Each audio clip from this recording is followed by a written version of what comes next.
breaking news today. Please subscribe and then check notification box to get all breaking news alerts.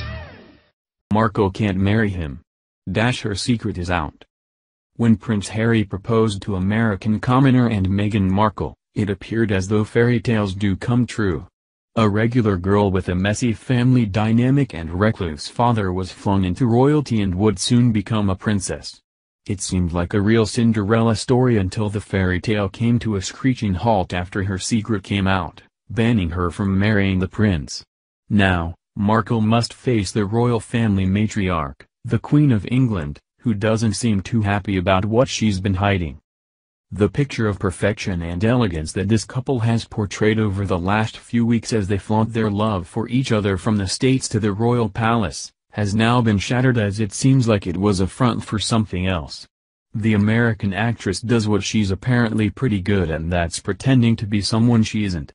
As it turns out, Markle may not be able to wed Prince Harry in the Church of England, which officiates royal weddings.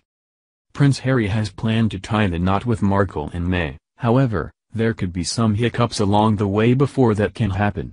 The untraditional pair has done things differently than the royal tradition, starting with Harry marrying a divorced American actress. In 2011, Markle married Jewish film director, Trevor Engelson. They divorced about 2 years later in 2013. Having been married before is frowned upon in the royal family and will take some special permission for the pair to wed in the spring of 2018, including from the Queen of England herself and a special license from the Archbishop of Canterbury. People magazine reports. For centuries, divorce was frowned upon by the Church of England, and members of the British royal family were forbidden, or at the very least, strongly discouraged, from marrying someone who was divorced.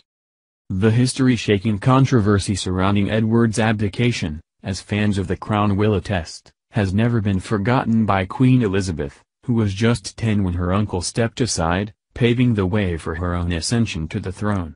Edward married Simpson in 1937 in exile in France. But times have changed.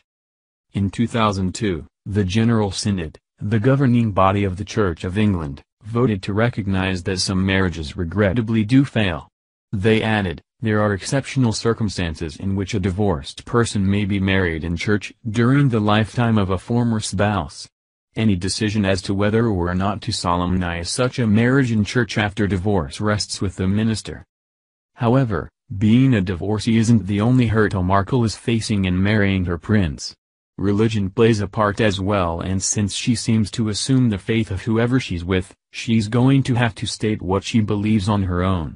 It's unknown what her religion is or if she has one, since she married her first husband in a Jewish ceremony but attended a private Catholic school growing up.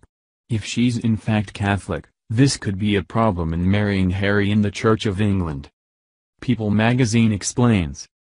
In order to remain in the line of succession, members of the royal family cannot be Catholic. The vast majority are members of the Church of England, with the Queen serving as the head of the church. And until 2013, laws forbade members of the family from marrying someone who is Catholic.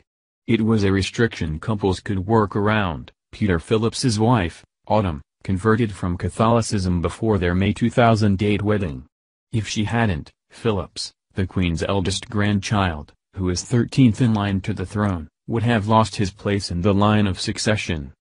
However, in 2013, Britain modernized their laws. Now, those in the immediate line of succession can marry anyone they like, regardless of religion, provided they have permission from the monarch if they're one of the first 6 in line to the throne. The rules regarding gender were also changed so that a firstborn daughter would inherit the throne, irrespective of whether a boy followed. Under the previous primogeniture rule, any boy would take priority over an older sister. Unlike with Charles and Camilla, people understands that the Archbishop of Canterbury Justin Welby has no issue with conducting the ceremony for Harry and Markle, if he's asked. Following the guidelines of the Church of England, the Archbishop wouldn't have any problem with officiating with their wedding if it got to that point, says a source close to the Archbishop. Well, that's a big relief to Markle, who is shaking things up in the royal family by doing things a lot differently than how they have been done for decades. It looks like she may get her fairy tale no matter who or what factor tries to prevent her from that end goal. However, she still needs to impress the Queen, and that seems to be her most difficult task yet. Meanwhile, she's still planning her wedding to Harry, and the pair are said to be tying the knot in a far more casual affair than Prince William's wedding to Kate Middleton.